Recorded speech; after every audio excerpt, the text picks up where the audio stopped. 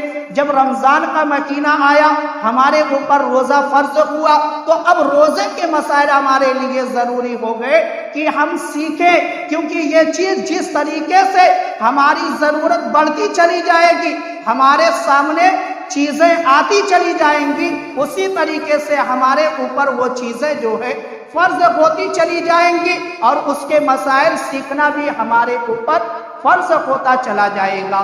اور جو چیز ہم کو نہیں ملے گی، جیسے مثال کے طور پر ہم نے پوری زندگی اپنی گزار دی مگر ہمارے اوپر کبھی بھی زکوٰۃ واجب نہیں ہوئی، یعنی ہم اتنے مالدار کبھی ہوئے ہی نہیں کہ شریعت کی روشنی سے جو ہے ہمارے اوپر زکوٰۃ واجب ہوتی، تو اب زکوٰۃ کے مسائل جو ہے ہم پر واجب نہیں ہوئے، یعنی ہم کو سیکھنا جو ہے واجب نہیں ہوا۔ اس کے بارے میں ہم سے اللہ تعالیٰ کوئی سوال و جواب نہیں کرے گا، مگر جس منزل سے ہم گزر کر آگے بڑھیں گے اس کے بارے میں جو ہے اللہ تعالیٰ ہم سے سوال و جواب کرے گا، اس کے بارے میں اللہ تعالیٰ ہم سے سوال و جواب کرے گا۔ یعنی ہم بالغ ہوئے تھے اور نماز ہم پر فرض ہوئی تھی، اور ہم نے نماز کے مسائل نہیں سیکھے، اپنی زندگی کو یوں ہی گزار دیا، لاپرواہی میں گزار دی، بے خبری میں گزار دی، تو اب کوئی انسان یہ نہ سوچے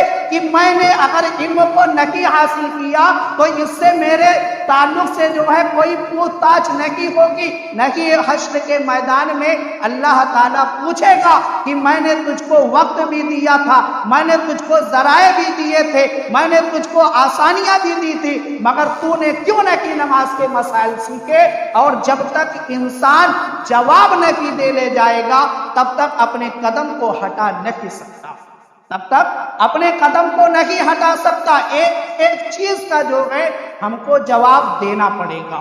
تو میرے مسلمان بھائیوں، ابھی وقت ہے، ابھی اللہ نے ہم کو فرصت کے لمحات عطا فرمائے ہیں، تو ہم کو چاہیے کہ کوشش کر کے زیادہ سے زیادہ جو ہے علم دین سیکھیں، علم دین حاصل کریں، تاکہ ہماری زندگی کے جو مسائل ہیں وہ آسانی سے حل ہوتے چلے جائیں۔ اسی لیے اسلام کے اندر مدرسہ رکھا گیا، اسی لیے اسلام کے اندر مدرسہ رکھا گیا. مدرسے کا اسلام کے اندر وہ مقام ہے کہ مسجد کو اللہ کا گھر کہا جاتا ہے اور مدرسے کو رسول اللہ کا گھر کہا جاتا ہے. اور مدرسے کی اہمیت یہاں سے آپ سمجھے کہ مدرسے کو اسلام کے اندر وہ مقام حاصل ہے کہ جس طریقے سے انسان کے جسم میں شہ رگ ہوتی ہے اسی طریقے سے اسلام کے اندر مدرسے کا مقام ہے. شہ رگ کا مطلب کیا؟ ہمارا ہاتھ کٹ سکتا ہے، اگر ہمارا ہاتھ کٹ گیا پھر بھی ہم زندہ رہ سکتے ہیں. ہمارا پیر کٹ گیا ہم زندہ رہ سکتے ہیں، مگر شہ رگ اگر کٹ گئی انسان کے جسم کی تو انسان ہرگز جو ہے زندہ نہیں رہ سکتا. اسی طریقے سے اسلام کے اندر مدرسے کا مقام ہے کہ اگر آپ نے مدرسے سے اپنے آپ کو دور رکھا یا اپنی اولاد کو دور رکھا تو آپ کی اولاد جو ہے کبھی نہ آپ کی وفادار ہو سکتی ہے اور نہ کبھی اللہ و رسول کی وفادار ہو سکتی ہے اور نہ کبھی وہ دیندار ہو سکتی ہے. میرے مسلمان بھائیوں، آخری بات سن لیں. جب میرے آقا سرکار دو عالم صلی اللہ تعالی علیہ وآلہ وسلم نے دنیا سے پردہ کر لیا اور حضرت ابو بکر صدیق رضی اللہ تعالی عنہ نے بھی دنیا سے پردہ کر لیا اور دور خلافت جو ہے حضرت عمر کا آتا ہے. حضرت عمر کے زمانے میں اسلام بہت دور تک پھیل گیا. اسلام جو ہے بہت دور تک پھیل گیا. پہلے تو صحابہ کرام جو ہے وہ اپنے گھروں میں اپنی اولاد کو جو ہے دینی تعلیم دیا کرتے تھے اور اصحاب صفہ پر جو ہے لوگ جا کر تعلیم کو حاصل کیا کرتے تھے. مگر اب اسلام جو ہے اتنا زیادہ پھیل گیا کہ ہر کوئی شخص جو ہے اصحاب صفہ تک نہیں پہنچ سکتا، ہر بچہ جو ہے مسجد نبوی تک نہیں پہنچ سکتا. تو اب دیکھو یہاں پر علم دین کی اہمیت سمجھو کہ حضرت عمر نے اپنے گورنروں کو حکم دیا کہ ہر آبادی میں جو ہے ایک مکتب کھولا جائے اور اس مکتب کے اندر جو ہے ایک عالم دین کو تنخواہ پر رکھ کر جو ہے مسلمان کے بچوں کو علم دین سکھایا جائے. یہاں سے اہمیت سمجھے. اگر مدرسے کی اہمیت نہ ہوتی، علم دین کی اہمیت نہ ہوتی، قرآن کی اہمیت نہ ہوتی، جس طریقے سے آج ہمارا ذہن بن چکا ہے کہ صرف ہم اپنے بچوں کو جو ہے قرآن چھونے کے لیے تو مدرسے میں بھیج دیتے ہیں مگر عمل کرنے کے لیے مدرسے میں نہیں بھیجتے. آپ اس کا مطلب سمجھے کہ چھونا کیا ہے، عمل کرنا کیا ہے. آپ سوچتے ہیں کہ آدھی گھنٹہ میں ہمارا بچہ مفتی اعظم بن جائے گا یا اور کچھ بن جائے گا. نہیں میرے مسلمان بھائیوں، آدھی گھنٹہ میں تو ایک سطر نہیں وہ پڑھ پائے گا تو مفتی اعظم بننا تو دور کی بات ہے. جس طریقے سے ہم محنت انگلش میڈیم میں بھیجنے کے لیے کرتے ہیں اسی طریقے سے محنت اپنے بچوں کو مدرسے میں بھی بھیجنے کے لیے کیجیے.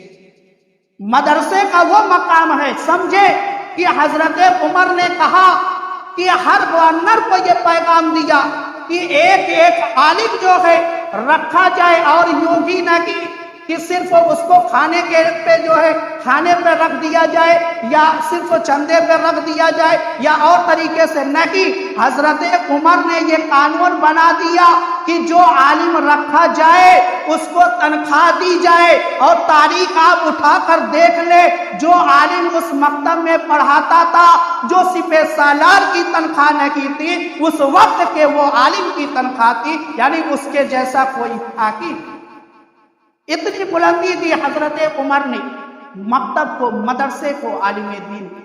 اور حضرت عبداللہ بن عباس کی ایک روایت ہے، وہ فرماتے ہیں کہ 3 چیزوں کے لیے جو ہے ضروری ہے. ان 3 چیزوں میں سے جو ہے آخری بات ہے، وہ آخری بات یہ ہے کہ عوام الناس کے لیے اولاد کو یعنی لوگوں کو جو ہے اپنی اولاد کے بارے میں تعلیم دینے کے لیے ایسا معلم جو ہے ضروری ہے کہ جو اجرت لے. حضرت عبداللہ بن عباس فرماتے ہیں کہ ایسا معلم پکڑو، ایسا تعلیم پکڑو جو اجرت لے کر تمہاری اولاد کو جو ہے تعلیم دے. کیوں؟ کیونکہ جو عالم اجرت لے گا وہ بے فکر ہو کر جو ہے بے فکر ہو کر اس کے پیچھے کے جو اخراجات ہیں اس کا ٹینشن نہیں ہوگا، وہ بالکل اطمینان کے ساتھ اچھے طریقے سے جو ہے تمہاری اولاد کو جو ہے علم دین سکھائے گا۔ اور میرے آقا کا فرمان ہے کہ میرے آقا سرکار دو عالم صلی اللہ تعالی علیہ وآلہ وسلم نے فرمایا میری امت کی ہلاکت جو ہے دو چیزوں میں ہے۔ میرے آقا نے فرمایا کہ میری امت جو ہلاک ہوگی دو وجہ سے ہوگی۔ میرے آقا نے فرمایا میری امت کی ہلاکت دو چیزوں میں ہے۔ پہلی چیز جو ہے علم کا چھوڑ دینا، یعنی مسلمان علم دین کو حاصل کرنا چھوڑ دیں گے، اور دوسری چیز جو میرے آقا نے فرمائی اور مال کا جمع کرنا، اور مال کا جمع کرنا۔ اب اسلام کے اندر مال کو جمع کرنے کے لیے منع نہیں کیا گیا، مگر مال کو اگر آپ جمع کر رہے ہیں تو اسلام نے جو قانون بنایا ہے، یعنی جو زکوٰۃ رکھی گئی ہے اور جو غریبوں کا حق رکھا گیا ہے، اگر آپ اس کو ادا کر رہے ہیں تو بالکل آپ جو ہے مال کو جمع کر سکتے ہیں۔ ایسا نہیں کہ آپ زکوٰۃ کے حصے کو بھی رکھ لیں، غریبوں کے حصے کو بھی رکھ لیں، یتیموں کے حصے کو رکھ لیں۔ اس طریقے سے جو ہے مال کو جمع کرنا جو ہے ہلاکت کہا گیا ہے، ہلاکت کہا گیا ہے، اور علم دین کا چھوڑنا جو ہے یہ بھی ہلاکت کا سامان ہے۔ تو اب دھیرے دھیرے آپ خود اپنی نظروں کو اٹھا کر دیکھ لیں کہ آج ہمارے مدرسوں کی کیفیت کیا ہو چکی ہے۔ مدرسوں کے اندر نہ اچھے طالب علم پائے جا رہے ہیں، نہ اچھے عالم دین پائے جا رہے ہیں۔ کیوں؟ کیونکہ جو اچھا طالب علم ہے وہ کبھی پڑھانے کی طرف جاتا ہی نہیں۔ کیوں؟ کیونکہ ہمارے مدرسے کی کمیٹی والوں نے اس طریقے کا ماحول بنا دیا ہے کہ صرف معلم کو، عالم دین کو ایک نوکر کی حیثیت دیتے ہیں، اور 4,000 5,000 دے کر یہ سمجھتے ہیں کہ ہم نے جو ہے فلاں صاحب کو خرید لیا ہے، دماغے کو خرید لیا، اور چندے کا توق ان کے گلے میں، مدرسے کا توق ان کے گلے میں، مدرسے کی دیکھ ریکھ ان کے گلے میں، یعنی پورا بھار جو ہے اس عالم پر رکھ دیا جاتا ہے اور احسان اوپر سے ہوتا ہے۔ تو میرے مسلمان بھائیوں، جب ہم نے ایسی کیفیت مدرسے کو بنا دی، عالم جو ہے وہ مدرسے میں پڑھانے کے لیے آتا ہے، نہ کہ چندہ وصولنے کے لیے آتا ہے۔ جب اس کو چندے سے بے فکر رکھا جائے گا تو اس کا دماغ جو ہے، جو تعلیم وہ اپنے اولاد کو دے گا، یعنی تمہاری اولاد کو دے گا، وہ بے فکر کر دے، کیونکہ یہ سب چیزیں کبھی کبھی ہمارے علماء کے سامنے جو ہے بہت ہی ٹینشن والی بن جاتی ہے، بہت ہی ٹینشن والی بن جاتی ہے۔ زیادہ کہنے سے بہتر یہی ہے کہ آپ خود دیکھتے ہیں کہ جو ہمارے سامنے مدرسے ہیں ان کی کیفیت دن بہ دن خراب ہوتی چلی جا رہی ہے۔ میں صرف یہ عرض کرنا چاہتا ہوں کہ آپ کے گاؤں میں بھی مدرسہ ہے، آپ اس کو بھی عروج پر لے جانے کے بارے میں کچھ سوچ بچار کریں، اس کو اور آگے لے جانے کے بارے میں سمجھوتا کریں، مشورہ کریں۔ یہی نہیں کہ جس طریقے سے چل رہا ہے اسی طریقے سے چلنے دینا، کہ ہر زمانے میں لوگ عروج پر جانے کی کوشش کرتے رہے، آپ بھی عروج پر جانے کی کوشش کریں۔ اللہ تعالیٰ کی بارگاہ میں دعا ہے کہ مولا تعالیٰ میرے کہنے میں یا لوگوں کے سننے میں کسی بھی طرح کی کوئی خطا یا غلطی ہوئی ہو، مولا معاف فرما کر اسے قبول فرما، ہم سب کو عمل کرنے کی توفیق عطا فرما۔ وآخر دعوانا ان الحمد للہ۔